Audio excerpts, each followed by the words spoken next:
আল্লাহ রাব্বুল আলামিন বলেন, ইউরিদুনা লিইউতফিউ নূরাল্লাহি বিআফওয়াহিহিম ওয়াল্লাহু মুতিম্মু নূরিহি ওয়ালাউ কারিহাল কাফিরুন। জোরে বলুন আল্লাহু আকবার। ওরা চেয়েছিল মুখের ফুৎকারে দিনকে নিভিয়ে দিতে, কিন্তু কখনো পারবে না। আল্লাহ তাকে পরিপূর্ণ রূপ দিয়ে দিবেন। রাসূলকে কেন পাঠানো হলো? হুয়াল্লাযী আরসালা রাসূলাহু বিল হুদা ওয়া দীনিল হক লিইয়ুযহিরাহু আলাদ-দীনি কুল্লিহি ওয়া কাফা বিল্লাহি শাহীদা। জোরে বলুন আল্লাহু আকবার। তিনি সেই মহান প্রভু যিনি তার রাসূলকে দ্বীন হক দিয়ে দুনিয়াতে পাঠিয়েছেন, যেন তিনি কি করতে পারেন, দুনিয়ার জিন্দেগিতে যত তৈরি করা মতবাদ আছে, সমস্ত দ্বীন আছে, প্রত্যেকটা দ্বীনগুলোকে সব পরাজিত করে সেই জায়গায় যেন আল্লাহর দ্বীনকে তিনি বিজয়ী করতে পারেন। জোরে বলে সুবহানাল্লাহ। দ্বীনকে যেন বিজয়ী করতে পারেন, এই জন্য আমি তাকে দুনিয়াতে পাঠিয়েছি। সম্মানিত ভাইয়েরা, সেই সফল একটি কিতাব, পরিপূর্ণ একটি কিতাব, মানব জীবনের জন্য যথেষ্ট। এটা কিচ্ছু লাগবে না, শুধু একটা কিতাবই যদি বান্দা ফলো করে, নাজাতের জন্য এই কিতাবই যথেষ্ট। জোরে বলি সুবহানাল্লাহ। সেই কালামে হাকিমের সূরা বুরুজ থেকে আমি কয়েকটা আয়াতে কারীম আমি তেলাওয়াত করেছি। আয়াতগুলোকে সামনে রেখেই কথা বলতে চাই, কিন্তু ভয় পাচ্ছি ঠান্ডা পড়ে গেছে, রাতও বেশি হয়ে গেছে, আমাকে না বলে দৌড় মারেন কিনা? কোনো আপত্তি নাই তো? বলি ইনশাআল্লাহ। জি, আমরা কোনো জায়গায় কি লস খেতে চাই বলেন তো? আমি পাচ্ছি না, বুঝলেন? এটা কি করছে? এই বক্স কোথায়? কোথায়? এখানে মনিটর দাও না একটু। কেন? কে নাইনি? আরে নাইনি, আরে নাইনি, তুমি দাও না। মাইকটা ভালোই ছিল, কিন্তু এখানে আমার কানে আমি আওয়াজ পাচ্ছি না ভালোভাবে। কাছে দেওয়া যাবে কি? কাছে দেওয়া যাবে একটু? হ্যাঁ, কেমন যেন মনে হচ্ছে আমার কাছে। না, একটু বসেন। এই যে চাচা, কোথায় যাচ্ছেন? হ্যাঁ, আবার আসবেন তো? ওটা তো ঠিক আছে। আশা চাচা খুব সহজ সরল মানুষ, একদিন বলে ফেলছে, সমস্যা নেই। আবার এটার সিরিয়াল লাগেন না। আবার সবাই বসেন, দেখা যাক ইনশাআল্লাহ। সম্মানিত ভাইয়েরা, তাহলে আমরা কোথাও গেলে আমরা কি লস খেতে চাই না লাভ করতে চাই? লসে যাই না লাভে যাই বলেন তো? কিন্তু ব্যবসায় লসও আছে, লাভও আছে। শুধু লাভই হবে তা কিন্তু হবে না, লস হতে পারে। লাভ লস দুই ভাইয়ের মতো ব্যবসায়। কিন্তু আল্লাহ বলছেন কিছু কিছু কাজ আছে যে কাজের কোনো লসই নাই। যেরকম সুবহানাল্লাহ। আল্লাহ রাব্বুল আলামিন এক জায়গায় বলেন, ইন্নাল্লাযীনা ইয়াতলুনা কিতাবাল্লাহ ওয়া আকামুস সালাতা ওয়া আনফাকু মিম্মা রাযাকনাহুম সিররান ওয়া আলানিয়াতান ইয়ারজুনা তিজারাতান লান তাবুর। জোরে বলুন আল্লাহু আকবার। নিঃসন্দেহে যারা ঈমান আনবে, নিঃসন্দেহে যারা আল্লাহর কালামকে সুন্দর করে তেলাওয়াত করবে এবং নামাজ কায়েম করবে, এবং আমি যে রিজিক দিয়েছি সেই রিজিক থেকে গোপনে প্রকাশ্যে আমার পথে যারা খরচ করবে, এই তিনটা কাজে ওই বান্দার কখনোই লস নাই। যেরকম সুবহানাল্লাহ।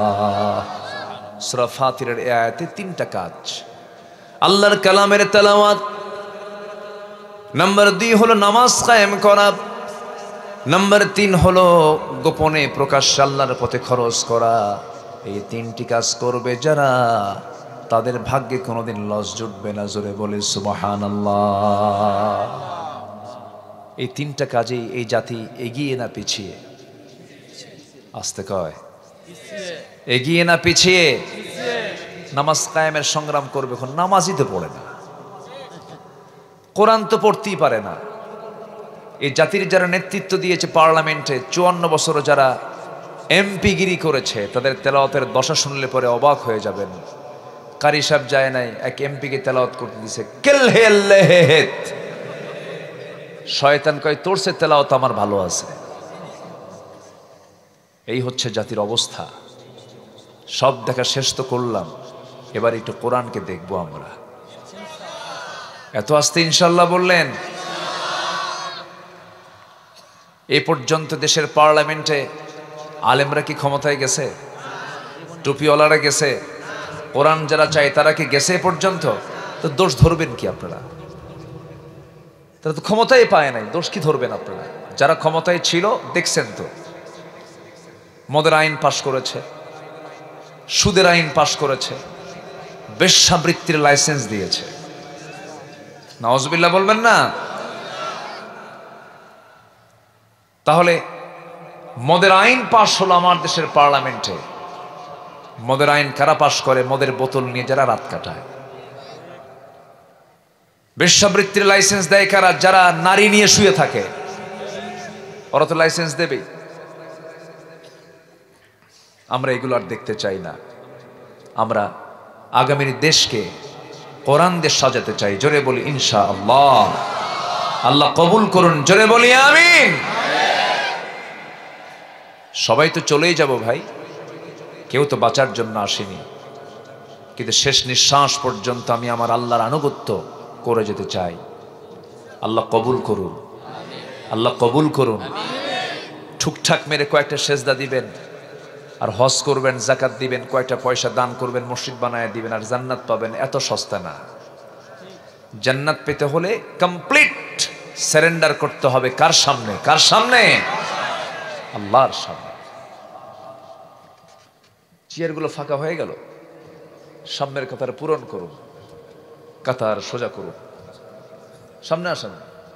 ওই যে মসজিদে বলে না, সামনের কাতার পূরণ করুন, কাতার সোজা করুন। সামনে বসেন, সামনে সিটগুলো ফাঁকা পড়ে আছে। সম্মানিত ভাইয়েরা,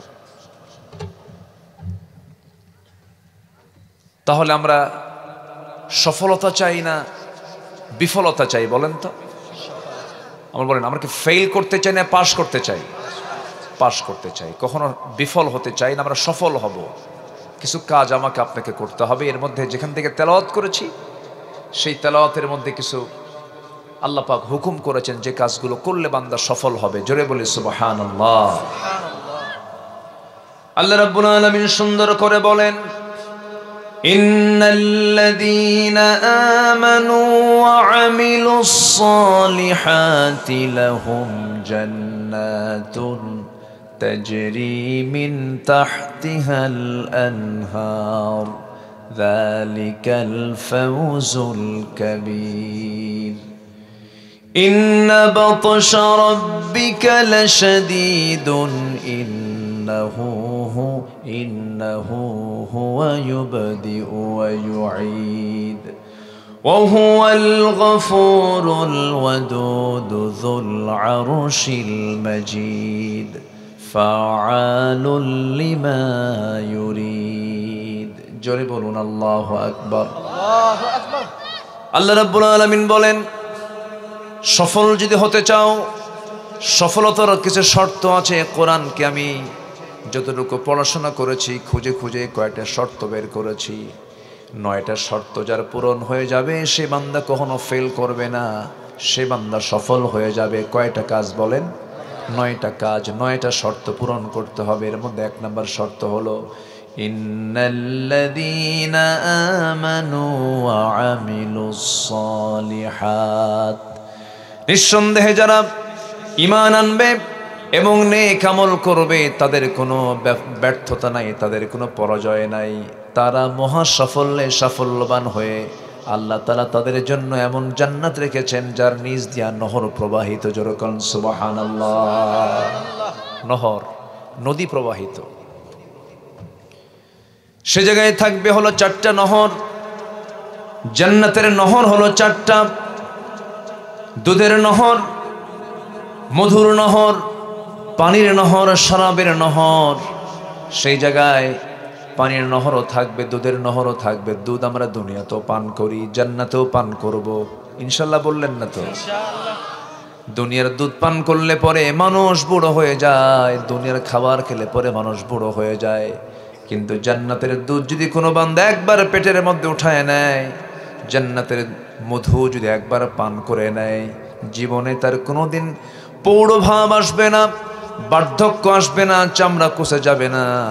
ওই বান্দা সারা জীবন জান্নাতের মধ্যে চির যৌবন নিয়ে সেই জায়গায় বেঁচে থাকবে। যেরকম সুবহানাল্লাহ। জান্নাত এমন একটি জায়গার নাম যেখানে বুড়া হওয়ার কোনো সুযোগ নাই, আবার ঘুমও নাই সেখানে। তাহলে কোন খাবার খেলে বুড়া হবে না বলেন তো? দুনিয়ার দুধ। কিসের দুধ বলেন? কিসের দুধ? জান্নাতের। জান্নাতের 4টা নহর পান করলে পরে কোনোদিন বুড়া হবে না সেই বান্দা। মধু পান করবে, জীবনী শক্তি তার ডাবল ডাবল হয়ে যাবে, যৌবন ডাবল ডাবল হয়ে যাবে। এবং জান্নাতের মধ্যে থাকবে এক্সট্রাক্টেড ড্রিঙ্কস, শরাব থাকবে। দুনিয়ার পচা মদ নয়, দুনিয়ার পচা মদ খেয়ে তাল না বেতাল, হোশ না বেহোশ। মদের মদ খায় রাত 3টার দিকে দরজার কাছে এসে ডাকে, বউকে ডাক দে, ওঠ খোল, ভাত দে, শুয়ে পড়বো, ভাল লাগে না। এক লাইনে সব শেষ। দরজায় ডাকতেছে, বউ এখন মনে মনে ভাবতেছে যে ও যে কয় বোতল খাইছে আল্লাহ জানে। একা আসার সাহস পায় না, ছেলেকে ডাক দিয়ে বলে, বাবা তোর আব্বা আসছে, সাথে চল, না জানি কোন থাপ্পড় চোটে কপালে। ছেলের সাথে নিয়ে দরজার কাছে এসে দরজার হুকটা খুলে, শিকলটা খুলে সামনে দাঁড়ায় আছে। বইয়ের দিক তাকায় আছে, স্বামী লাল টকটকা চোখ, বইয়ের দিকে তাকায় বলে, আম্মা আসসালামু আলাইকুম। বউ বলে, হাইরে আমার পোড়া কপাল। ঘুম থেকে উঠে স্বামীর মুখে মায়ের ডাক, তোমার কি একটু হুঁশ নাই? একটা যুবক ছেলের পাশে দাঁড়ায় আছে, তার সামনে আমার মা বলে ডাকো। ছেলের দিকে তাকায় বলে, দুলা ভাই আসসালামু আলাইকুম। তাহলে দুনিয়ার নেশার প্রতিক্রিয়া হচ্ছে সে পাগল। আর জান্নাতের যে ড্রিঙ্কস আল্লাহ পাক বান্দাকে দিবেন, এতে তার সেন্স, এর মেধা আর শার্প হবে, যৌবন আর ডাবল ডাবল হয়ে যাবে। জোরে বলি সুবহানাল্লাহ। সবাইকে সেই জান্নাতের 4টা নহর পান করবেন? সেই 4 জাতীয় পানীয়, জুস, এগুলো কি সবাই খেতে রাজি আছেন? সবাই নামাজ না পড়লেও হবে। চাচা, নামাজ না পড়লে হবে না? এদিকে এরকম দরবার আছে কিনা জানি না, দরবারের মুরিদ হলে নামাজ লাগে না, আছে নাকি? এগুলো আছে, পিটাইয়া সোজা করবেন সবগুলো। যে দরবারের ভণ্ড বলে নামাজ লাগে না, ওই ভণ্ডরে আম গাছের সঙ্গে বাইন্দা দড়ি দিয়ে পিটাইয়া সোজা করবেন একদম। বদমাই সেগুলো। রাগ করতেছেন নাকি? নামাজ কয় ওয়াক্ত? আমার নবীর জিন্দেগিতে কোনোদিন নামাজ কাজা হয়েছে? নবী নামাজ কাজা করে না, তুমি কোন পীরের মুরিদ? পীর নামাজ পড়ে না।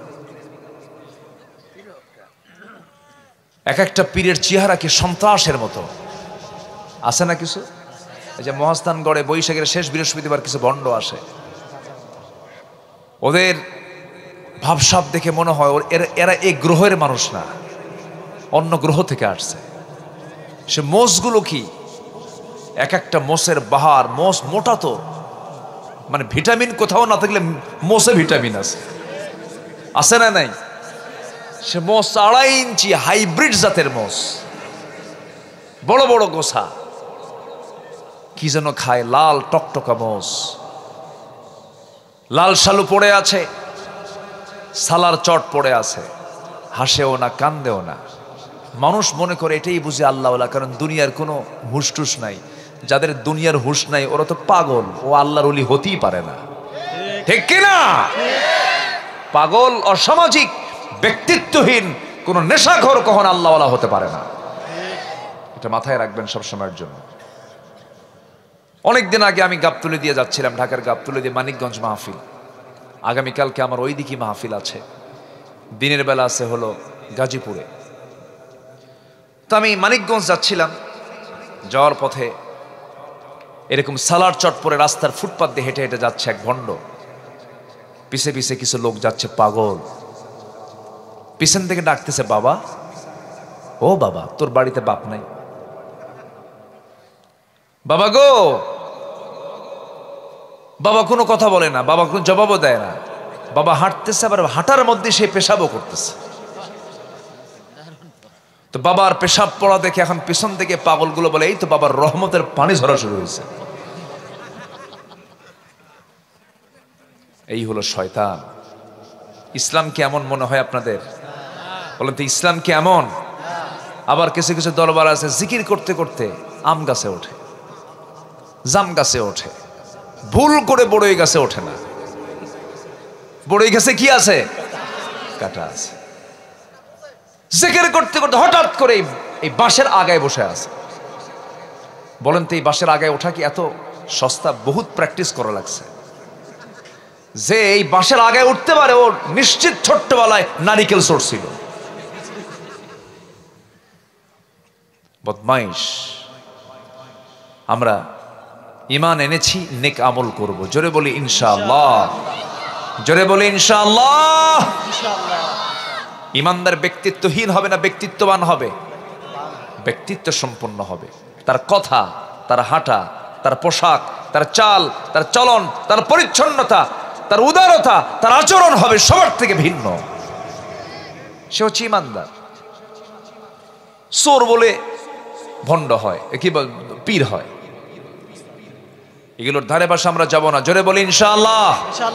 নামাজ আছে, ঈমান আছে, নামাজ নাই, তার মজবুত ঈমান নাই।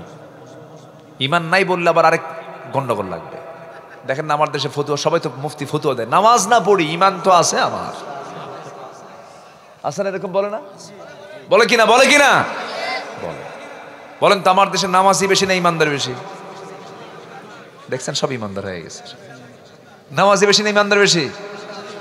ঈমানদার বেশি, ঈমানদারই বেশি। আপনি নামাজি হয়েছেন তো কি হয়েছে? আমার ঈমান আছে তো। তুই নামাজি, আমি ঈমানদার, যা। ও 1 ডিগ্রি উপরে আছে। আমার বন্ধুগণ, মুসলিম হতে হবে, ঈমানদার হতে হবে, আমলওয়ালা ঈমানদার হতে হবে। আমলহীন ঈমানের কোনো মূল্য নাই, আবার ঈমানহীন আমলের কোনো মূল্য নাই। সমস্ত সম্পত্তি আপনি দান করে গেছেন, কিন্তু ঈমান নাই, ওই দানের কোনো 4 পয়সা মূল্য নাই। আবার ঈমান আছে, কোনো আমল নাই, তারও কোনো দাম নাই। দুইটাই সমান তালে থাকতে হবে। যেখানে ঈমানের কথা, সেখানে আমলের কথা আল্লাহ রাব্বুল আলামিন বলেছেন। আরেক জায়গায় বলছেন, সূরা কাহফ আরেক স্টাইলে বলছেন, ইন্নাল্লাযীনা আমানু ওয়া আমিলুস সালিহাতি কানাত লাহুম জান্নাতুল ফিরদাউসি নুজুলা খালিদিনা ফিহা লা ইয়াবগুনা আনহা হিওয়ালা। জোরে বলুন আল্লাহু আকবার। ঈমান যারা আনবে, নেক আমল যারা করবে, আমি আল্লাহ তাদের জন্য 7 নাম্বার নয়, 8 নাম্বার নয়, 6 number, 5 number, 4 number, 3 number, 2 number নয়, ভালো নেক আমল করলে পরে আমি তাকে 1 নাম্বার জান্নাত, জান্নাতুল ফিরদাউস বানা দিয়ে দেব। জোরে বলেন সুবহানাল্লাহ। সবাইকে জান্নাত নিতে রাজি আছেন তো? বলেন, সবাইকে জান্নাত নিতে চান? জান্নাত নিতে হলে জান্নাতের লাইনে থাকতে হবে, জাহান্নামের লাইনটা ছেড়ে দিতে হবে। জান্নাতকে পাওয়ার জন্য কোশিশ থাকতে হবে। জান্নাতের লাইনে আমাকে চলতে ফিরতে হবে। জাহান্নামের লাইন হলো সুদের কারবার, মদের কারবার, জেনার কারবার। হারাম পথ হলো জাহান্নামের লাইন, আর জান্নাতের লাইন হলো হালাল যত পন্থা, যে সমস্ত পন্থাগুলোকে মেনে নেওয়া। যেমন 5 ওয়াক্ত নামাজ আল্লাহ পাক ফরজ করে দিয়েছেন, কখনো ছেড়ে দেওয়া যাবে না। ছাড়া যাবে? ছাড়া যাবে? যাবে না। আমার বন্ধুগণ, শয়তানের টার্গেট হলো বান্দাকে কেমনে জাহান্নামে নিয়ে যাওয়া যায়। শয়তান কিন্তু কম ভাবে আপনাকে ধরার চেষ্টা করে না। শয়তান আল্লাহকে বলছে সুম্মা লাআতিয়ান্নাহুম মিন বাইনি আইদিহিম ওয়া মিন খালফিহিম ওয়া আন আইমানিহিম ওয়া আন শামাইলিহিম ওয়া লা তাজিদু আকসারুহুম শাকিরিন। জোরে বলুন আল্লাহু আকবার। আমি তোমার বান্দাদেরকে ডান থেকে বাম থেকে সামনে থেকে পিছন থেকে পাকড়াও করব, তোমার বান্দাগুলোকে জাহান্নামের দিকে নিয়ে চলে যাব। আল্লাহ বলবেন, আল্লাহ বলেন, ও শয়তান তুই পারবি না। আমার যারা পছন্দের বান্দা তারা কি করবে? আমার কাছে আশ্রয় চেয়ে বলবে। সবাই বলেন আউযু বিল্লাহি মিনাশ শাইতানির রাজিম। শয়তান আমার কাছে বান্দা যখন আশ্রয় চাবে আমি বান্দাকে নিজে আশ্রয় দিয়ে দেব। যেরকম সুবহানাল্লাহ। শয়তান তো মনে হয় খেতলাল চেনেই না। খেতলাল চেনে? বসেন, আমি সুদের কথা বলছি, অনেকে রাগ করছেন কিনা জানি না। এই সময় কেউ উঠেন না, ভাববো ওটাই সুদ খায়। বসে। আমার বন্ধুগণ, শয়তান প্রত্যেক রাতে স্পেশাল সময়ে আসে। 24 ঘন্টার ভিতরে একটি স্পেশাল সময় আছে, যেই সময়টা আল্লাহ রাব্বুল আলামিন 7 আকাশ থেকে প্রথম আকাশে চলে আসেন। সপ্তম আকাশ, এটা কয় নম্বর আকাশ? 1 নম্বর। বলেন কয় নম্বর? কয় নম্বর? 1 নম্বর। আরো আছে কয়টা বলেন উপরে? মোট কয়টা হলো? 7 আকাশ। 7 আকাশের উপর আর শাজিম থেকে আল্লাহ তাআলা বান্দার সঙ্গে সাক্ষাৎ করার জন্য এই দুনিয়ার আকাশে আসেন। স্পেশাল টাইমটা কোনটা বলেন? শেষ রাতে। শেষ রাতে আল্লাহ রাব্বুল আলামিন ফিস সামাঈদ দুনিয়া, ফিস সামাঈদ দুনিয়া, দুনিয়ার আকাশে এসে বলেন আলা মিন মুস্তাগফিরিন ফাগফির লাহ। কোন ক্ষমা প্রার্থী আছো আমার কাছে ক্ষমা চাবে, ক্ষমা করে দেব। ঠিক সেই সময়ে শয়তান প্রত্যেক বান্দার শিওরে আসে বসে। ওই সময় শয়তান শিওরে বসে মাথার চুলের মধ্যে সে তার নখ ঢুকায় বলে আলাইকা লাইলুন তাবিল, আলাইকা লাইলুন তাবিল, তোমার রাত বড় লম্বা, ঘুমাও ঘুমাও ঘুমাও ঘুমাও। আমার রাসূল বলেন সেই সময় ও আমার সাহাবীরা, ও আমার উম্মতেরা, ও আমার সাহাবীরা, তোমরা সবাইকে জানিয়ে দিবে সেই সময় শয়তানের সেই ভ্রান্ত ওয়াজ, ভ্রান্ত তাকে পথে নিয়ে যাওয়ার চেষ্টা করা, ওই শয়তানের ওয়াসওয়াসা থেকে বাঁচার জন্য তোমাদেরকে কিছু চেষ্টা করতে হবে। শয়তান সেই সময় 3টা গিট মেরে চলে যায়। 3টা গিট মারে। 3টা কি মারে? গিট মারে। এলাকায় গিট মারাকে কি বলে? গিরা মারে। ওই যে দড়ি দিয়ে কি মারে? গিরা মারে। আপনাদের ভাষা তো সুন্দর, মাশাআল্লাহ, অনেক ভালো। বলি আলহামদুলিল্লাহ। কত যে ভাষা, ভাষার তো শেষ নাই। এলাকায় আলু খুব বেশি হয় না? আলুর খুব দাম না এখন? আলু শেষ। বেশি করে আলু খান, ভাতের উপর চাপ কমান। এটা অনেক আগে মাইনুদ্দিনরা এই কথা বলেছিল। মাইনুদ্দিন সেনাবাহিনী প্রধান, বেশি করে আলু খান, ভাতের উপর। আবার যেন সেই লেভেলে যেন চলে আসছে। আলুর দাম নাই বললেই চলে না, এখন খুব কম দাম। আল্লাহ কৃষকদের উপরে তুমি বরকত দাও। জোরে বলি আল্লাহুম্মা আমিন। দাম মাঝে মাঝে থাকা উচিত। কৃষক যদি মরে যায় সব তো মরেই যাবে, তাই না? আমরা দোয়া করি আল্লাহ পাক যেন একটা স্থিতিশীলতা, ভারসাম্য যেন আসে, এমন একটা সুন্দর অর্থনীতি আল্লাহ পাক এই দেশে আমাদের মধ্য দিয়ে, আমাদের মধ্যে যারা ভালো এমন ব্যক্তিদের মধ্য দিয়ে দেশটা যেন একটা ভারসাম্যপূর্ণ অবস্থানে যায়, এমন তৌফিক আল্লাহ পাক দান করুন। জোরে বলি আল্লাহুম্মা আমিন। ভাষা কত প্রকার এটা এই দেশেও বোঝা যায়। জয়পুরহাট বগুড়ার ভাষা কিছু বোঝা যায়, কিন্তু নোয়াখালীর ভাষা আরো বেশি বোঝা যায়। চিটাগাং আরো কঠিন, কঠিন ভাষা। ওই সিলেট তো কোনো কথাই নেই। খুব কঠিন ভাষা, সেদিক থেকে আপনারা অনেক ভালো আছেন। তবে একটু পশ্চিমে গেলে, নওগাঁর দিকে গেলে, নিয়ামতপুর ছাত্রার দিকে, ওরা আবার সালাম দিতে পারে না, আসসালামু আলাইকুম, আগে সালাই আর পরে দুলাভাই, পারে না। চাপাই, নিয়ামতপুর, এই সমস্ত এলাকায় এরকম একটা ভাষা আছে। এদিক থেকে আপনারা অনেক ভালো, বলি আলহামদুলিল্লাহ। তো শয়তান 3টা গিরা মারে না গিট মারে, এলাকায় কি কয় গিরা, আসলে গিট শব্দটা কি হবে, গিট, 3টা গিট মেরে দেয়। আপনারা তো ভাষাবিদ, আপনার সামনে কথা বলা খুব মুশকিল।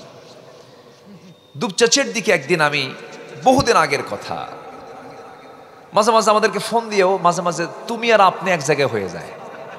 তুমি আপনি কি হয়,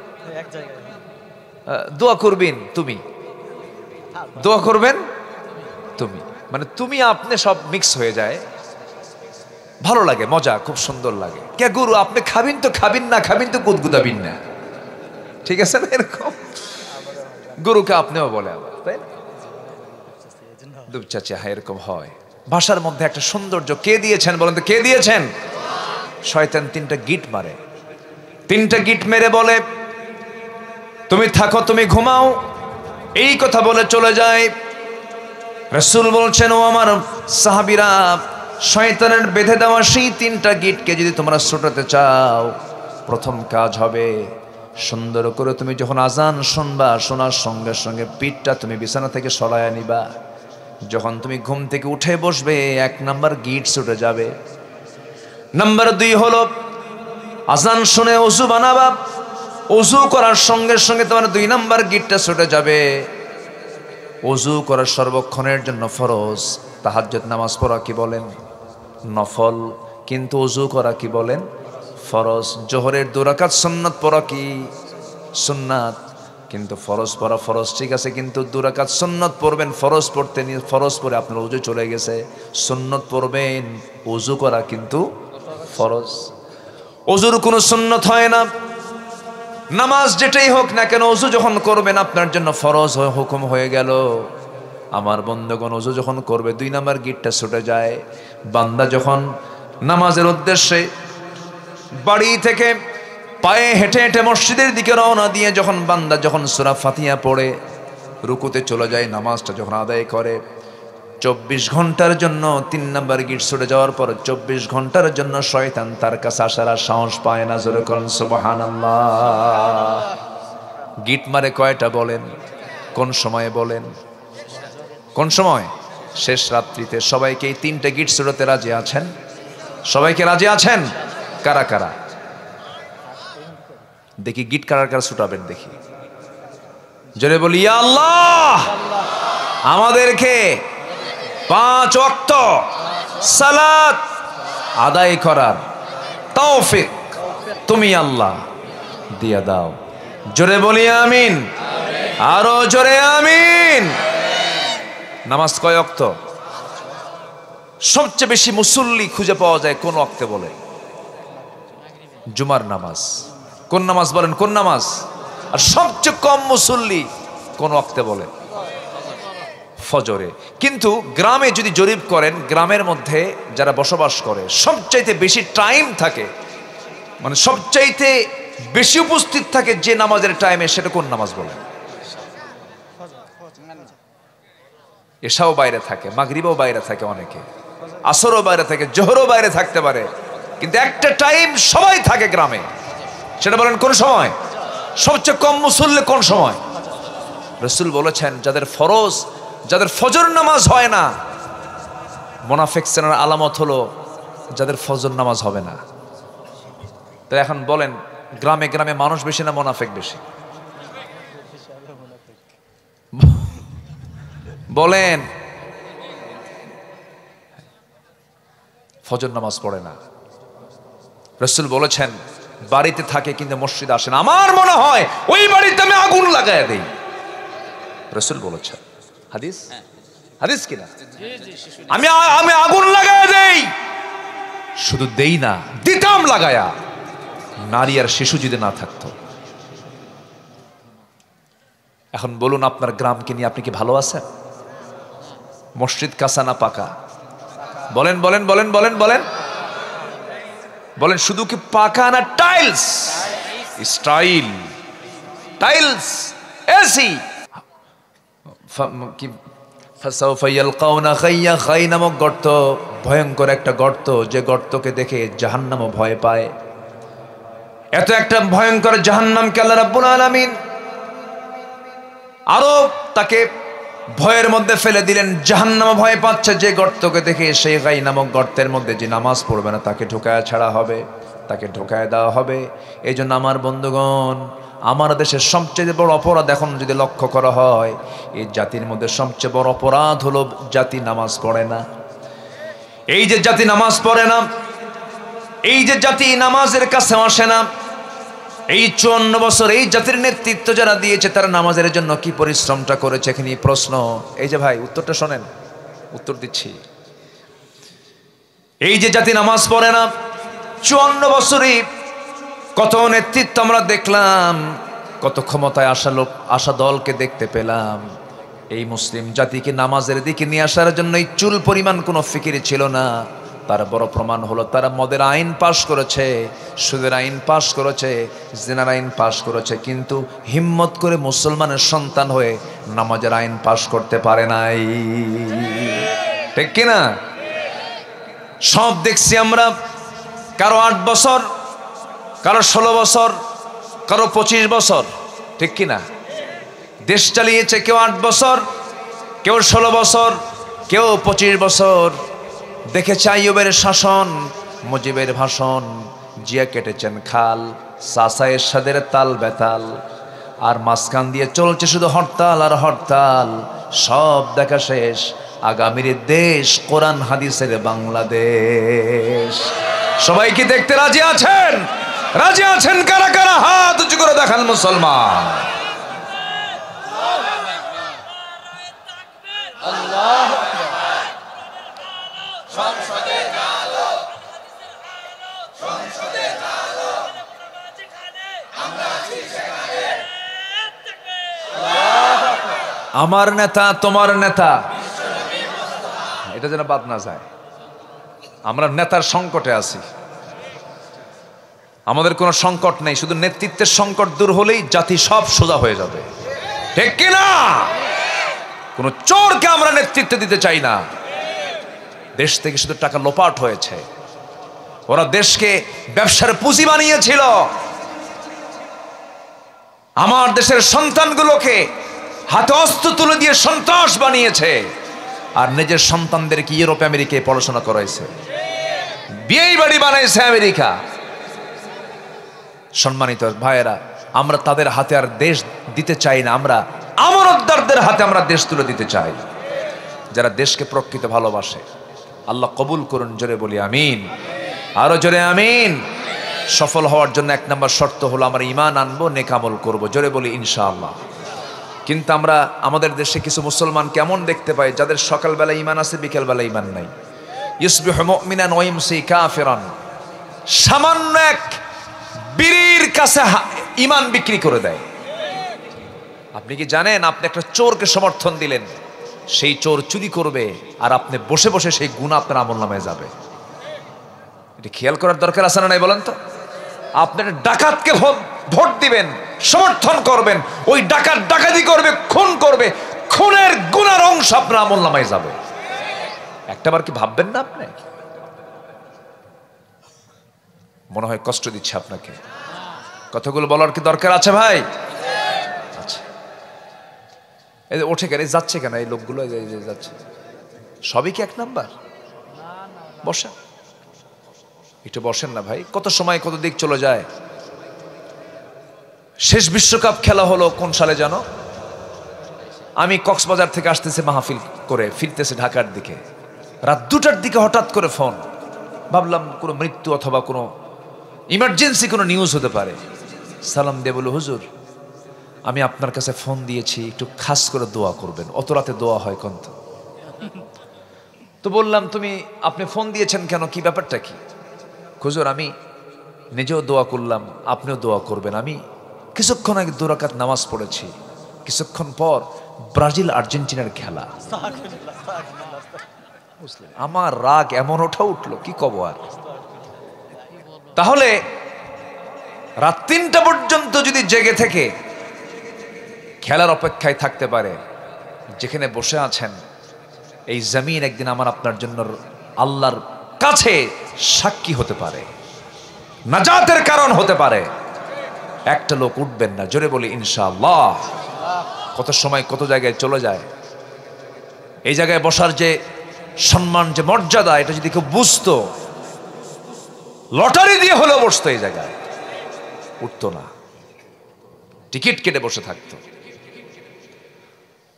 গোপীনাথের মেলা আছে নাকি দিকে আশেপাশে? যাবেন, বেশি করে যাবেন, সব পাবেন। ভাবতেছেন হুজুর কোনো খোঁজ খবর রাখে না। সম্মানিত ভাইয়েরা, ঈমান আনবো আমরা সাহাবীদের মতো, জোরে বলি ইনশাআল্লাহ। আমার দেশে কিছু লোকের নামই আছে ঈমান আলী, ও ঈমান নিয়ে বসে আছে, আছে না? এরকম আছে না? নাম হলো ঈমান আলী, নামাজ পড়ে না। নাম হলো রমজান আলী, রমজান মাসে দুপুর বেলা ভাত খায়। নাম হলো হিম্মত আলী, সাইকেলের চাকা বাস্টলে শীত হয়ে পড়ে। নাম হলো আতর আলী, গোটায় গায়ে গাজার গন্ধ।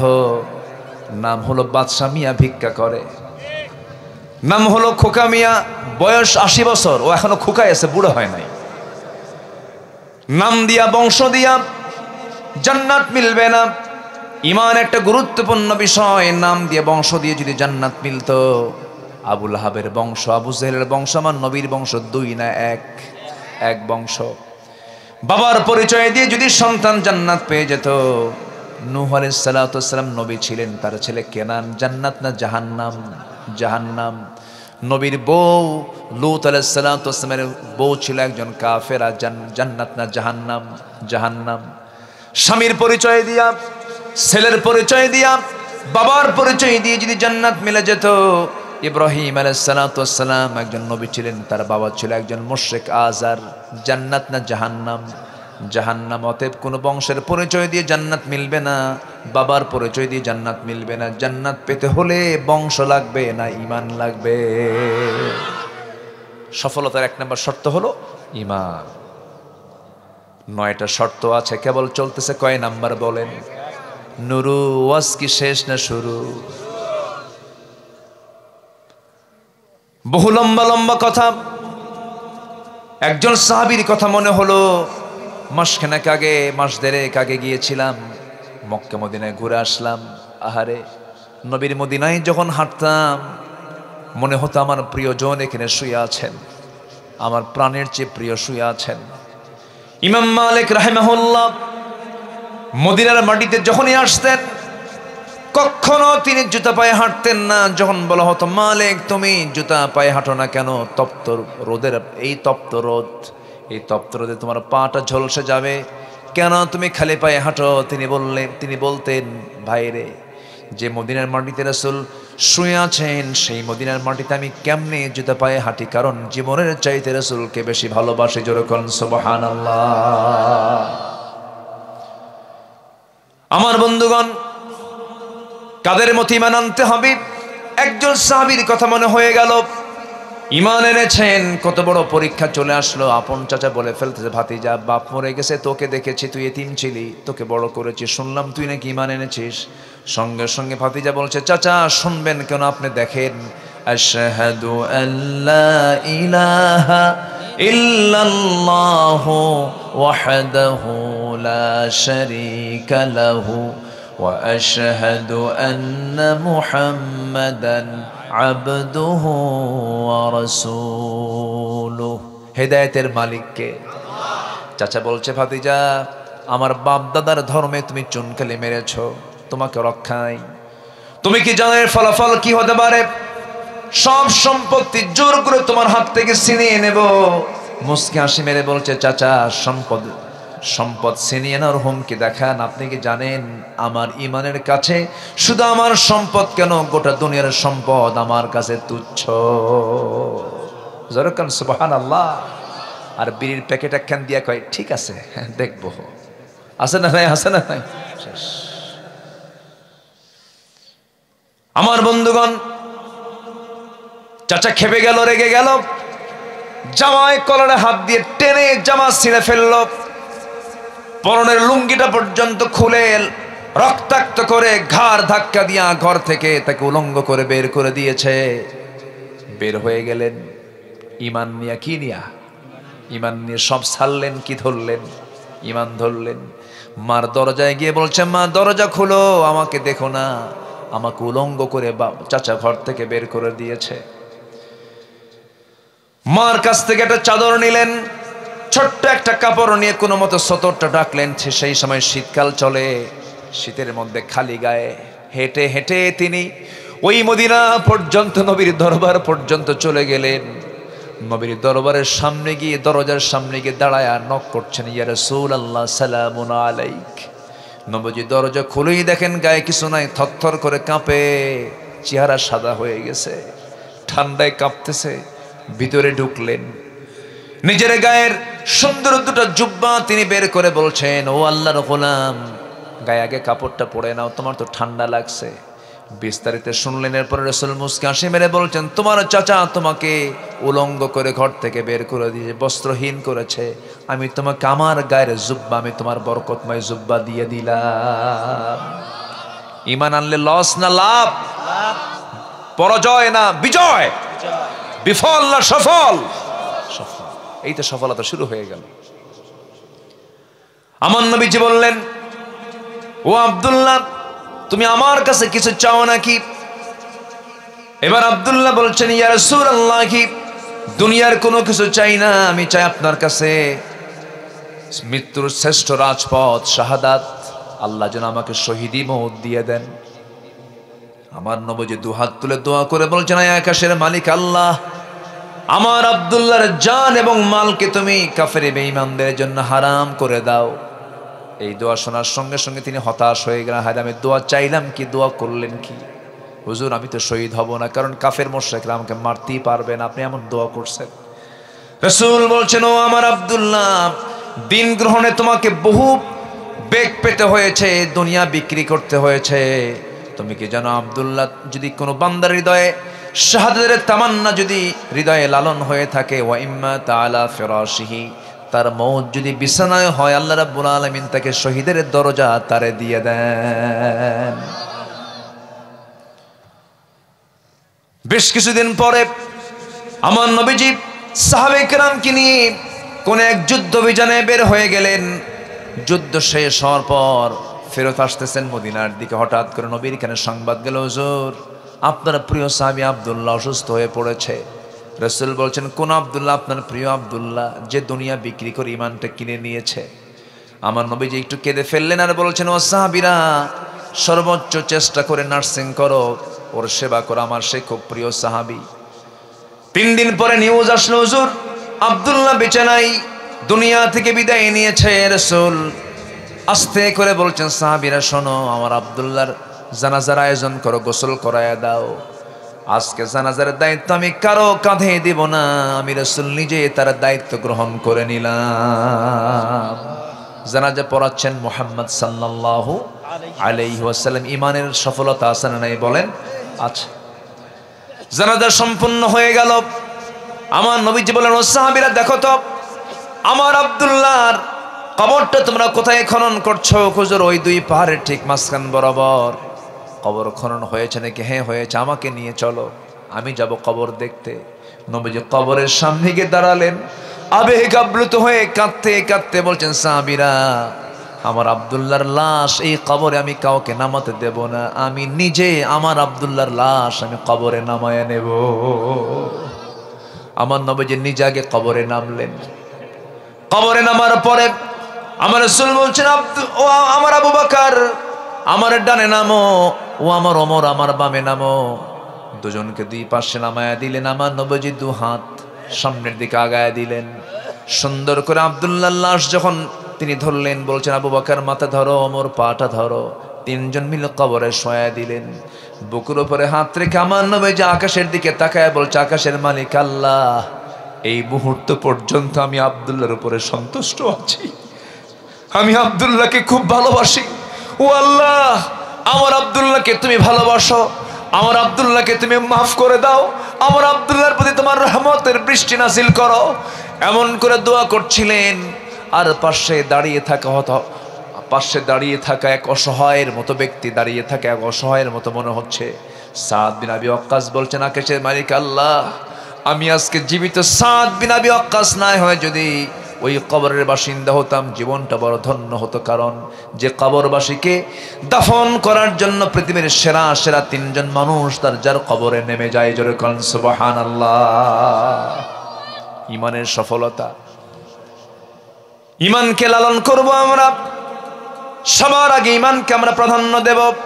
ইমানদার মিথ্যুক হবে না, ইমানদার গীবতকারী হবে না, ইমানদার হিংসুক হবে না, ইমানদার চগলখোর হবে না, ইমানদার জমি ঠেলবে না, ইমানদার বান্দার প্রতি জুলুম করবে না, ইমানদার কখনো মিথ্যা সাক্ষ্য দেবে না, ইমানদার কখনো আল্লাহর আইনকে লঙ্ঘন করবে না। ইমানদার হবে সকল বান্দার চাইতে স্বতন্ত্র, জোরে কোন সুবহানাল্লাহ।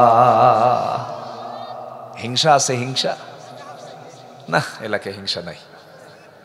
জমি কেনা একজন, ঘুম হয় না আরেকজনের, আছে কি না? কিনলো কেমন জমিটা? শ্যামপুর গ্রামের একটা ছেলে বড় অফিসার হলো, অমুকের ছেলে বড় অফিসার হয়ে গেছে, আরেকজনের ঘুম নেই। আরে হলো কেমনে রে? কেমনে হলো? এই যে জলে, এটার নাম হলো হিংসা। এটার নাম কি বলেন তো? হিংসা। বলা উচিত, আল্লাহ তুমি তাকে দিয়েছ, আমারও দাও। আল্লাহ তুমিও তাকে বড়, তুমি তাকেও বড় করো, আমাকেও বড় করো। এই উদারতা থাকতে হবে ইমানদারদের মধ্যে। জোরে বলি ইনশাআল্লাহ। আগের যুগে মানুষ বিয়ে করতে যেত ঘোড়ায় চড়ে, আবার গরুর গাড়িও ছিল, তাই না? পালকি ছিল। তো ঘোড়ার চড়ে অনেক সময় বিয়ে করতো আগের যুগের মানুষ। তো বিয়ে করবে এক ছেলে, গ্রামের এক মুরব্বীর শুধু একটা ঘোড়া আছে, আর কারো ঘোড়া নাই। তাকে কি বললো, চাচা আমার অমুক দিন বিয়ে, আমাকে ঘোড়া দিবেন? ওই চাচার খুব রাগ ছিল এই যুবকের উপরে, ঢালছে রাগ, সবাই রে দেব, তোরে ঘোড়া দেব না, যা। হয়তো কোনো বেয়াদবি করছে, রূপ করতে বলছি। মনটা খারাপ করে বাড়িতে চলে গেছে। কদর আসছে, কদর, সবে কদরের রাত্রিতে নামাজ কালাম পইরা শেষে দোয়া করতেছে, আল্লাহ আমার আজকের দোয়ায় আমার কোনো চাওয়া নাই, আমার পরিবারের পক্ষ থেকেও কোনো চাওয়া নাই। আল্লাহ আজকে রাত্রে আমার একটাই দোয়া, বুড়ার যেন ঘোড়া মরে। বুড়ার যেন কি মরে? এই দোয়া করে মসজিদ থেকে বের হয়ে আসছে, এসে দেখে বাড়িতে ওর মা কান্দে। মা তুমি কান্দো কেন? কে বাবা, তোর গরু মরছে। কি মরছে? দোয়া কবুল হয়েছে কি হয় নাই? হয়েছে। মালাকুল মউত ঠিকই আসছে, কিন্তু ঘোড়ার কাছে না গরুর কাছে? গরুর কাছে। হিংসা করবেন, নিজেই শেষ হয়ে যাবেন, নিজেই শেষ, অন্যের কোনো ক্ষতি হবে না। হিংসুক ইমানদার হবে না, মিথ্যুক ইমানদার হবে না, গীবতকারী ইমানদার হবে না, চগলখোর ইমানদার হবে না। ইমানদার হবে সলিড ব্যক্তিত্ব সম্পন্ন মানুষ। আল্লাহু আকবার বলে। সে হবে স্বতন্ত্র, সে আলু হবে না, সে হবে মিষ্টি আলু। আলুর কাজ হলো, ও আলু দিয়ে কি হয় না, আলু দিয়ে সবে আলুর চপ, আলু ভর্তা, আলুর ডাল, আলু ঘাটি, ঠিক কিনা কোন? সবই হয় আলু দিয়া, কিন্তু মিষ্টি আলু দিয়া সব হয়? শুধু লবণ দিবেন, সিদ্ধ করবেন, খাবেন, এটাকে অন্য কোনো কাজে লাগানো যাবে না। আমরা মিষ্টি আলু হব না গোল আলু হব? দেখেন গোল আলু হব। এতক্ষণ ওয়াজ করে ঠিক বুঝলাম, গোল আলু তো যাত্রায় যায়, গোপীনাথেও যায়, আবার হজেও যায়। আমরা ওই নেতৃত্বের মুখে জুতা মারি যারা মসজিদ কমিটির সভাপতি, ওয়াজ মাহফিলের সভাপতি, আবার যাত্রা কমিটির সভাপতি। জুতা দিয়া পিটাইয়া সোজা করবো এই নেতাগুলোকে আমরা, ঠিক কিনা? এগুলো মানি না আমরা। ইমামকে ঠিকই ভালো দেখেন, ইমাম যখন নেবেন বলবেন যে দেখো তো ইমাম সাহেব বিড়ি খায় নাকি, দেখো তো ইমাম সাহেবের চোখ ঠিক আছে কিনা দেখো। ইমাম সাহেব নেওয়ার সময় দুনিয়ার কিছু খুঁজে খুঁজে বের করেন। আপনার ইমাম যদি গাঁজা খায় নামাজ পড়াতে দেবেন? আপনারা হয় মদ খান, হুজুর কেন গাঁজা খাবে? মসজিদের ইমামকে আপনি এমন সুন্দর করে দেখতে চান, সমাজের যারা ইমাম হবে তাদের দেখার সময় এখন এসেছে। এখন সবাইকে রাজি আছেন তো ইনশাআল্লাহ? আল্লাহ কবুল করুন, জোরে বলি আমিন। নাম্বার 2, কি হাসতেছেন কেন? ওয়াজ আজকে কদ্দূর হয় না, টেনশন নাই, আমি এক লাইনে শেষ করে দিতে পারবো, যদি বলেন 5 মিনিটে শেষ করে দিব। আলোচনা চলো, একটু বসেন। নাম্বার 2, পরিশুদ্ধিতা, নফসের শুদ্ধতা দরকার। আচ্ছা বলেন তো কোনটা ভালো হওয়া দরকার, বাইরেরটা আগে না ভিতরেরটা আগে? বাইরেরটা না ভিতরেরটা? বাহির সব ঠিক কিন্তু ভিতর কিচ্ছু নাই, লাভ আছে? লাভ নাই, ভিতরটা আগে ঠিক করতে হবে। ভিতর হচ্ছে নফস। ভিতরটা কি বলেন তো? নফস। সুন্দরী মেয়ে দেখলেই কি দেখতে মন চায়? চুপ করে আছে, মনে হয় সব ফেরেশতা বসে আছে, বুঝলেন? নিষ্পাপ মাসুম বাচ্চা সব। সুন্দরী নারী দেখলে কি দেখতে মন চায়? এখন তো মনে হচ্ছে পুরুষ, দেখতে মন চায়? দেখা যাবে? দেখতে মন চায়, তাকাই তো মন চাবে, তাকানো যাবে। এটার নাম ঈমান। এটার নাম কি বলেন? ঈমান। এটাই হচ্ছে নফসের শুদ্ধতা। নফসকে রোগী বানানো যাবে না, নফসকে রোগাক্রান্ত করা যাবে না। মন চাবে আমি চেয়ে থাকি, মন চাবে আমি খারাপ কাজে যাই, কিন্তু যাওয়া যাবে না। এটার নাম হচ্ছে নফসের শুদ্ধতা। আমরা নফসকে শুদ্ধ রাখবো, জোরে বলি ইনশাআল্লাহ। আল্লাহ রাব্বুল আলামিন বলেন নাম্বার 2, কোন বান্দা সফল?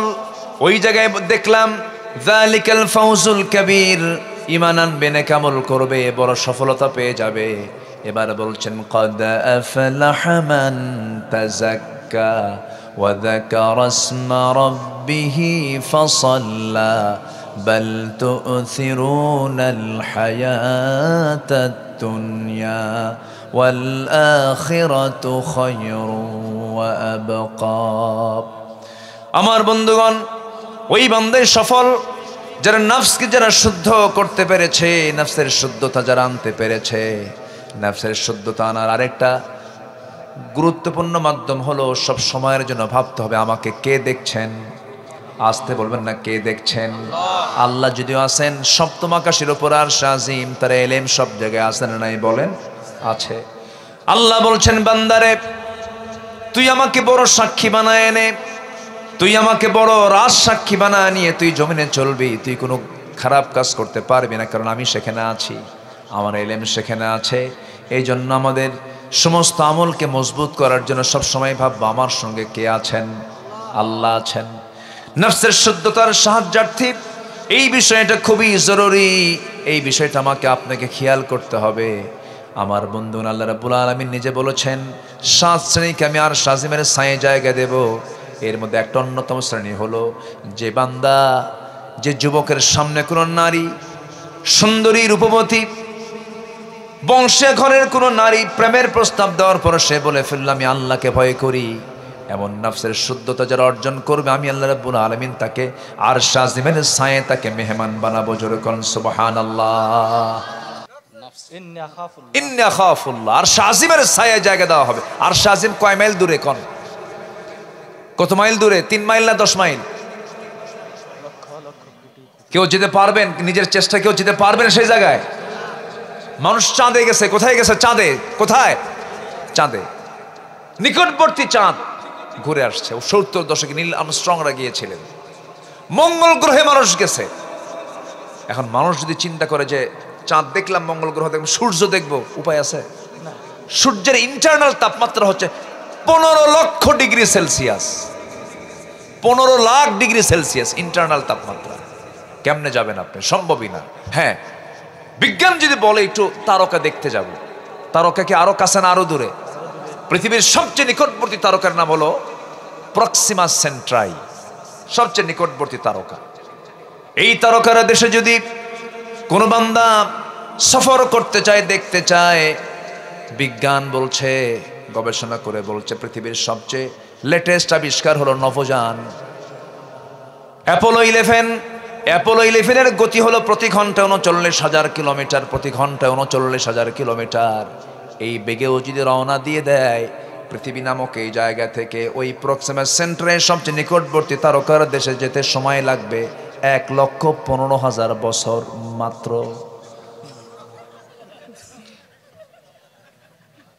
ছোট্ট ছেলে বুঝে গেছে, দেখছেন? মাশাআল্লাহ। বলি আল্লাহ, আল্লাহু আকবার বলেন। 1,15,000 বছর মাত্র মাত্র। বাঁচবেন কয়দিন, যাবেন কোন দিন? আর আল্লাহ বলছে তুই আমার ভয়ে নিজের সতীত্ব, নিজের যৌবনকে কন্ট্রোল করবি, নফসকে কন্ট্রোল করবি, নফসের শুদ্ধতা আনবি, আমি আল্লাহ তোকে স্পেশাল মেহমান বানায়া আর শাজিমের ছায়া জায়গা দিয়ে দেব। যেরকম সুবহানাল্লাহ। কত বড় নিয়ামত, কত বড় প্রাপ্তি আল্লাহ পাক বান্দাকে দিতে চান, কিন্তু বান্দা নিতে চায় না। জান্নাতের নিয়ামত, দুনিয়ার জন্য আমরা পাগল। আমার রাসূল একটা মরা ছাগলের কান ধরে আছেন, মরা ছাগলের, সে কানটা আবার কাটা। কানটা কি কাটা ধরে বললেন এটা কেউ টাকা দিয়ে কিনবা? কুজুর টাকা দিয়ে কেনা যায়? ওর তো কানও ঠিক নাই, দামি নাই। আমার রাসূল বলছেন এই মরা ছাগলটা যেমন তোমার কাছে মূল্যহীন, ঠিক আমার আল্লাহর কাছে দুনিয়াটা এই মরা ছাগলের মতো। এই দুনিয়া পার হয়ে যাবে, জান্নাতের একটা কোড়া রাখার জায়গা, একটা কোড়া রাখার জায়গা। খায়রুদ দুনিয়া ওয়া মা ফিহা, দুনিয়া এবং দুনিয়ার মাঝে যা আছে তার চেয়ে দামি। কেউ তো সুবহানাল্লাহ বলতেছেন না। সেই জান্নাত কি সবাই পেতে রাজি আছেন তো? পেতে রাজি আছেন তো? নিজের বইয়ের দিকে নজর, অন্যর বইয়ের দিকে নজর, এটা যেন মনে থাকে। আবার আমরা নফসকে ইমানদারের নফসে রূপান্তর করব। জোরে বলি ইনশাআল্লাহ। কিছু নফস আছে কুত্তা নফস।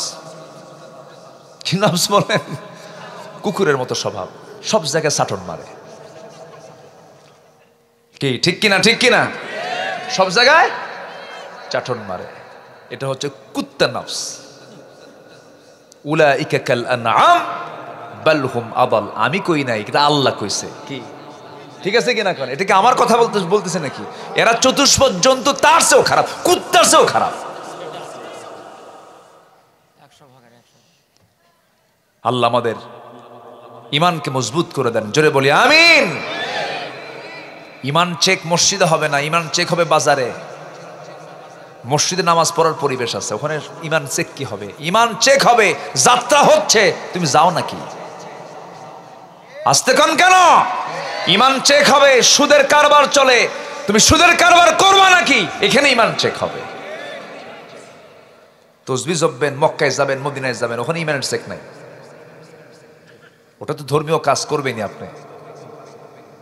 রাগ করতেছেন মনে হয় আপনারা। কি নফসকে পচা রাখবো না শুদ্ধ করব? নফসকে শুদ্ধ করব। জোরে বলি ইনশাআল্লাহ। হারাম কিছু খাবো না, হারাম কিছু দেখবো না, হারাম দেখি চিন্তাও করবো না। জোরে বলি ইনশাআল্লাহ। এক সাহাবী বলেন হুজুর ওয়াজ আমি বেশি শুনবো না, আমারে খুব কম কিছু আমল দেন, আমি জান্নাত পেতে চাই। নবীজি বললেন তাই, বসো। রাসূল কাউকে হতাশ করতেন না। বস, এখানে বস, কি করবা তুমি বলো? হুজুর আপনি শিখায় দেন, তুমি কি করতে চাও বলো। ওই সাহাবী বলছেন ইদা সাল্লাইতুল মাকতুবাত ওয়া সামতু রমাদান ওয়া হালালতুল হালাল ওয়া হারামতুল হারাম ওয়া লাম আযিদ আলা যালিকা শাইআন আদখুলুল জান্নাতা ইয়া রাসূলুল্লাহ। তিনি বলছেন হুজুর আমি যদি 5 ওয়াক্ত নামাজ পড়ি, রমজান মাসে রোজা রাখি, হালালকে হালাল জেনে হালাল জীবন গ্রহণ করি, হারামকে হারাম জেনে হারাম জীবন যদি ছেড়ে দেই, আমি কি জান্নাত পাবো নাকি? রাসূল মুস্কি হাসি মেরে বললেন সাহাবী তুই জান্নাতি। জোরে কোন সুবহানাল্লাহ। আমাদের মূল প্ল্যান হলো জান্নাতে আমাকে যেতেই হবে। জোরে বলি ইনশাআল্লাহ। কিন্তু যে বিড়ি টানে, বা বিড়ির টান দেখে মনে হয় ওর জন্মই হয়েছে বিড়ি খাওয়ার জন্য, আছে কিনা বলেন? এত বিড়ি খায়, দেখছেন কি কয়? শুনছেন কথা? শেষ হতে আরেকটা, আরেকটা শেষ হতে আরেকটা। রাত 3টার দিকে ঘুম থেকে উঠেও খায়। সকালবেলা নাস্তা মিস, কিন্তু বিড়ির কোনো মিস নাই। বাথরুমে ঢোকে সেখানেও খায়, ছাড়ে ওদিকে ধরে। যেরকম নাউজুবিল্লাহ। আর সে যাবে জান্নাতে, কম কথা। ওর জান্নাতে যেও তো বিড়ি তালাশ করবে। এক মাহফিলে গেছি কুড়িগ্রাম, নাম শুনছেন তো? আমাদের দেশে কিছু গ্রাম আছে, চট্টগ্রাম আছে, 14 গ্রাম আছে, আর মাত্র এদিকে কি গ্রাম? কুড়িগ্রাম। আবার পাটগ্রাম আছে। আমার এখানে কি আছে 5 গ্রাম, সর্বনিম্ন এটাই তো, এর নিচে আর নাই, 0 গ্রাম নাই আর কোথাও। 8 গ্রামও আছে। আচ্ছা তাহলে থামেন, আমি কই চট্টগ্রাম শুনছেন তো নাম, এই কুমিল্লার দিকে আসতে 14 গ্রাম, এরপরে চলে গেছে পাটগ্রাম, তার পাশে আছে হলো 20 গ্রাম। 8 গ্রাম মাত্র 5 গ্রাম। তা আমি গেছিলাম হলো 20 গ্রামে এক মাহফিলে। তো আমি এই বিড়ির ব্যাপারে যখন কথা বলছিলাম, জান্নাতের নিয়ামতের কথা বলছিলাম, জান্নাতে এই থাকবে, ওই থাকবে, এই নহর থাকবে, এই খাবার থাকবে, এরকম হুড থাকবে, জান্নাতের বর্ণনা প্রায় 1 ঘন্টা ধরে আয়াত টু আয়াত বলতেছিলাম। হঠাৎ করে এক চাচা সামনে দাঁড়ায় বলে, হুজুর ওয়াজ তো শুনলাম, জান্নাতের বহু নিয়ামত শুনলাম, হুজুর বিড়ি নাই। ওর এমন চিন্তা যে এইটা তো শুনলাম না, থাকবে কিনা। এরকম কিছু জান্নাতে দেওয়া হবে না। জান্নাতে যা খেলে আপনার কলিজা পুড়ে শেষ হয়ে যাবে, এমন কিছু জান্নাতে দেওয়া হবে না। জান্নাতে যা দেওয়া হবে আপনার জীবনটারও তরুতাজা হয়ে যাবে। আল্লাহু আকবার বলেন। আল্লাহ তুমি সকল নেশা থেকে যুব সমাজকে হেফাজত করো, বিশেষ করে মদ, জুয়া, হেরোইন, আফিম, ফেন্সিডিল, এদিকে নাই তো ফেন্সিডিল। 5 বিবি কোন দিকে, হিলি কোন দিকে, খবর তো আছে? হ্যাঁ, আমার কাছেও খবর আছে। এগুলো করবা না, এগুলোর মধ্যে যাবা না, সব শেষ হয়ে যাবে, সব শেষ হয়ে যাবে। এরপরও সবচেয়ে বড়, এখন আরো বড় ভয়ঙ্কর নেশা হচ্ছে ডিভাইস, এই মোবাইলের, ফ্রি ফায়ার, পাবজি, ক্যাসিনো, এই নেশাগুলো। যুবকরা এগুলো বাদ দাও, দয়া করে বাদ দাও। যুবকরা কুটকুট করে হাসতেছে, বুঝলেন? বোঝে তো, সব সব বোঝে। তুমি বুঝো, কিন্তু তোমাকে বুঝেন কে? আজ তো তোমাকে বুঝেন কে? জীবন কয়টা, সাজানোর সুযোগ কয়বার? একবার, আর ফিরে পাবা না। সুন্দর করে সাজায় নাও ঈমান দিয়ে, জোরে বলি ইনশাআল্লাহ। আমার ভাইয়েরা, নাম্বার 3 হলো সত্যবাদী হওয়া। নাম্বার 4 হলো আমাকে আপনাকে তাকওয়া অর্জন করতে হবে। তাকওয়াটা কি? তাকওয়া হলো সমস্ত হারাম কাজ থেকে নিজেকে বাঁচিয়ে রাখা। ছোট্ট একটা উদাহরণ দেব আমি। তাকওয়াটা কি? এই যে বোতল দেখতে পাচ্ছেন, গ্লাসটা দেখতে পাচ্ছেন, এরকম একটা বোতল নিয়ে ওমর ফারুক মধু নিয়ে আসছেন বাড়িতে। 1 বোতল মধু নিয়ে বাড়িতে এসে বলছে, বউ আমার, এই বোতলটাকে 5টা ভাগ করো। মধুটা 5টা ভাগ করে প্রতিবেশীর 4 ঘরে 4 অংশ দিয়ে আমাদের একটা অংশ আমাদের জন্য রেখে দাও। বউয়ের হাতে বোতল হস্তান্তর করার পরে তিনি বলছেন, না, আমাকে দাও, আমি তোমাকে ভাগ করতে দেব না। বলেন তো এই আচরণ স্বামী যদি বউয়ের সঙ্গে করে কি হতে পারে? আপনার বউ কি করবে? কোন রাগ হবে? হবে, বলবে আমারে চিনলে না, 37 বছরের সংসার তুমি ধ্বংস করে দিলা, তুমি আমার বিশ্বাস করো না, কত কি বলবে। কিন্তু ওমর ফারুকের বউ কি আমার আপনার বউয়ের মতো? উনি বললেন, তাই, ঠিক আছে, নেন। একটু হলো তো মন খারাপ হওয়ার কথা, তাই না? নিলেন বোতলটা, নিয়ে করলেন কি, প্রতিবেশীর এক ঘরে ঢুকলেন। প্রতিবেশীকে ডাক দিয়ে বলছেন, প্রতিবেশী আমার, সুন্দর করে 5টা ভাগ করো, 1টা ভাগ তুমি নাও, আমাকে দাও, আর বাকি 3টা ভাগ প্রতিবেশীর ঘরে ঘরে পৌঁছায় দাও। সমান ভাগে ভাগ করবা, যেন কম বেশি না হয়। তার অংশের মধুটা নিয়ে চলে আসলেন নিজের ঘরে। বউয়ের হাত ধরে বলছেন, বউ আমার, আমি তোমাকে দারুণ ভালোবাসি, আমি দুনিয়া চালাই, তুমি আমার ঘর চালাও, আমার সন্তানকে দেখো, লালন পালন করো, খুব উপকার হয় আমার। আমি তোমার এই বিশাল বড় খেদমতকে কখনো অস্বীকার করব না, আমি তোমাকে স্বীকার করে নিচ্ছি আমার বউ। আল্লাহর কসম করে বলে, আমি তোমাকে সন্দেহ করে তোমার হাত থেকে বোতলটা নেই নাই। বোতল নেওয়ার উদ্দেশ্য আমি তোমাকে সন্দেহ করি নাই। বোতল নেওয়ার কারণ হলো, এই বোতলটা আমি এই জন্য নিয়েছি, তুমি যখন সমান 5 ভাগে ভাগ করবে, যদিও সমান হয়ে যাবে, কিন্তু মধু তো তরল জিনিস। এই তরল জিনিস হওয়ার কারণে কিছু অংশ মধু তোমার হাতে লেগে যাবে, সে হোক না 1 ফোঁটা হোক, 2 ফোঁটা হোক, 3 ফোঁটা হোক। এই যে 1 ফোঁটা, 2 ফোঁটা, 3 ফোঁটা মধু যে তোমার হাতে বেশি আসবে, আমাদের অংশে বেশি আসবে, এটা চাই নাই মনে করে মধুবাগের দায়িত্ব আমি অন্যের কাঁধে চাপায়া দিয়েছি। যেরকম সুবহানাল্লাহ। এটার নাম কি? তাকওয়া। অনেক লম্বা লম্বা কথা, সময় তো কম, বলবো। ওমর ফারুক রাদিয়াল্লাহু তাআলা আনহু রাতের আধারে বের হয়েছেন। রাতের আধারে বের হয়ে জনগণকে দেখবেন খালি পায়ে হাঁটতেছেন, জুতো পায়ে হাঁটতেছেন না। জুতো পায়ে না হাঁটার কারণ হলো, জুতো পায়ে যদি হাঁটেন রাস্তার পাথরের সাথে জুতার একটা ধাক্কা লেগে একটা আওয়াজ হবে, গভীর রাতে আমার নাগরিকের ঘুম নষ্ট হয়ে যাবে। কিয়ামতের দিন আল্লাহ পাক আমাকে আসামির কাঠগড়ায় দাঁড় করায় বলবেন, জনগণের ঘুম নষ্ট করলি কেন? এই জন্য খালি পায়ে হাঁটি। এটার নাম কি? কার ভয়? বলেন কার ভয়? কার ভয়? দুজন বের হয়েছেন, একজন আলী আরেকজন ওমর। দুজন সফরে বের হয়েছেন রাত্রিবেলা, প্রত্যন্ত অঞ্চলে চলে গেছেন। ছোট্ট একটা ঘর দেখতে পেলেন, বুড়ি মহিলা বসে আছে সেই জায়গায়। বুড়ি মহিলাকে সালাম দিয়ে বলছে, বুড়িমা কেমন আছেন? আলহামদুলিল্লাহ ভালো, তবে খুব কষ্টের মধ্যে আছি। এবার ওমরে ফারুক বলছেন, আপনার কি কষ্ট বলুন? আমাকে আজ পর্যন্ত ওমরও দেখতে আসলো না। কার সামনে কয়? বলেন কার সামনে কয়? ওমরের সামনে বলে। কেমনে দেখতে আসবে মা? ওমর থাকে সেই মদিনায়, আর আপনি থাকেন এত দূর। এত দূর কেমন করে আসা যায়? প্রত্যন্ত অঞ্চল, অনেক কষ্ট তো হয়, এই জন্য আসতে পারে না। এবার মহিলা বৃদ্ধা নারী বলছে, দূরে মনে হয় তোমরের দায়িত্ব নেওয়ার কি দরকার ছিল? কি কথা কি বুঝতে পারছেন? ও যদি দূরেই মনে করে তো দায়িত্ব নেওয়ার কি দরকার ছিল? আসামি হয়ে গেলেন। ওমরে ফারুক সঙ্গে সঙ্গে চোখ দিয়ে পানি বের হয়ে গেছে। যদি এই মহিলা কিয়ামতের দিন আমাকে ধরে ফেলে, আমি নাজাত পাবো না। এই মহিলার সাক্ষী আমাকে জাহান্নামে নিয়ে যাবে। এবার বলছে, মা একটা প্রস্তাব দেব। কি সেই প্রস্তাবটা হচ্ছে, আপনি কি এই মামলাটা মিটায় নেবেন নাকি আপনি মাফ করে দেন ওমরে ফারুক রে? ওমরে ফারুক রে মাফ করব না। মাফ করে দেন, টাকা দেওয়া হবে, দিনার দেওয়া হবে। 25 দিনারের চুক্তি করা হলো, 25 দিনার তার হাতে দেওয়া হবে। এমন সময় ওমরে ফারুক নিজের পরিচয় গোপন করে রাখছেন। দূর থেকে আলীকে ডাক দিচ্ছেন, আলী এইদিকে আসো, আমিরুল মুমিনিন ওমরে ফারুক আমি আসতেছি। মহিলার কানে এই নামটা চলে গেছে। মহিলা থরথর করে কাঁপের, এতক্ষণ ধরে আমি কার সঙ্গে কথা বললাম, ভয় থরথর করে কাঁপতেছে।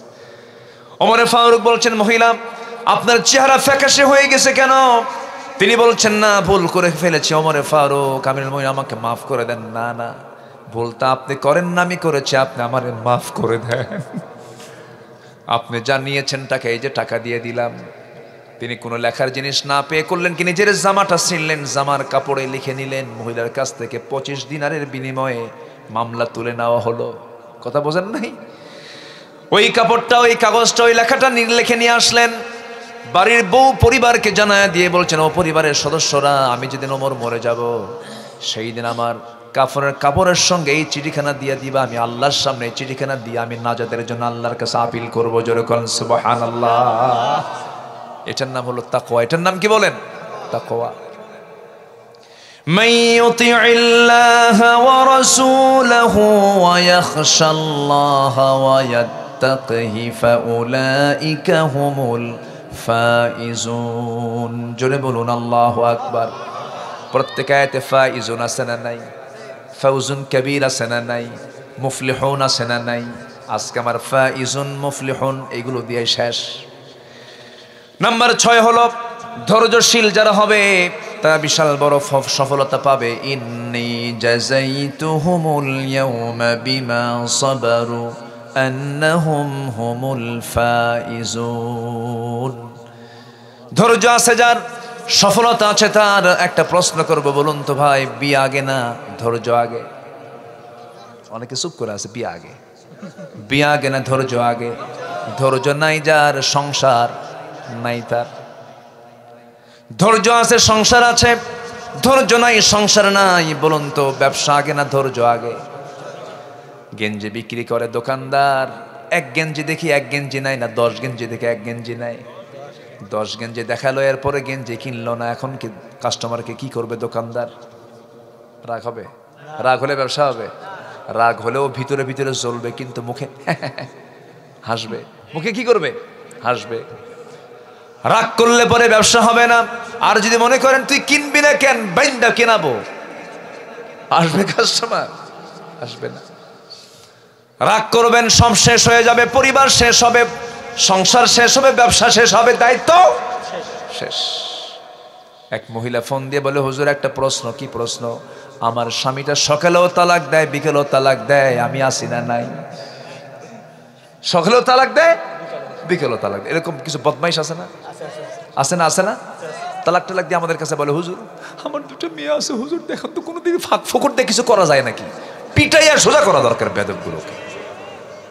শক্তি খাটাও না, শক্তি খাটাও কোন জায়গায় খাটাও? যেটা হারাম হয়ে যায় সেদিকে খাটাও কেন? আবার আফসোস করো কেন? থুতু ফেলে দিয়ে সেই থুতু চাটতে চাও কেন? কি আসতে গান কেন? ইমানদারের জবান হবে দুর্বল না মজবুত? যা করবে যা বলবে সেটা ইমান। আল্লাহু আকবার বলে। ধৈর্যশীল হব। একজন নবীর মধ্যে খুব রাগ ছিল, সে নবীর নাম কি বলুন তো? রাগ না কমান পর্যন্ত নবুয়ত পাইছেন না? ইতিহাস আছে না, অনেক লম্বা ইতিহাস আছে না? রাগ কমানোর জন্য আল্লাহ পাক ছাগল চড়াতে বললেন। ছাগল চড়া 10 বছর। ছাগল তো খুব শান্ত প্রাণী, তাই না? একবার ব্রেক মারলে দড়ি ছিঁড়ে যাবেন আপনি, ও নড়বে না, তুই যা।